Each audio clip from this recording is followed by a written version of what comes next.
இப்படி நடக்குதா இல்லை எல்லா யூடியூப் ஸ்டார்ட் பண்ணுறவங்களுக்கும் இப்படி தான் நடக்குதான்னு தெரியல. ஃபுல்லாக என்னை சுற்றி ஒரு மாதிரி பேட் வைப்ரேஷனாகவே இருக்குது. ஒரு தீய சக்தின்னு சொல்லுவாங்களே, ஃபுல்லாக தீய சக்திகளாகவே இருக்குது.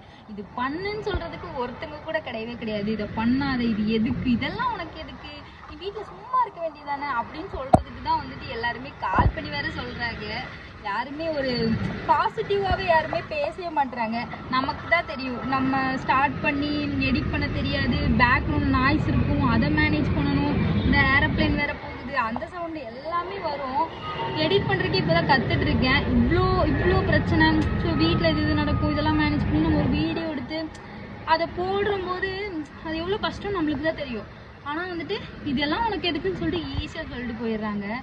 ஸோ இதுக்கெல்லாம் என்னன்னு சொல்லிட்டுனா, நீங்கள் எனக்காண்டி ஒரு லைக்கோ சப்ஸ்கிரைபோ இதெல்லாம் பார்த்தா நான் ரொம்ப ஹாப்பியாகிடுவேன். ஸோ உங்களுக்காண்டி நான் வந்து நிறைய வீடியோஸ் போட ஆரம்பிப்பேன். ஸோ மறக்காமல் என்னோடய சேனலை சப்ஸ்கிரைப் பண்ண மறந்துடாதீங்க.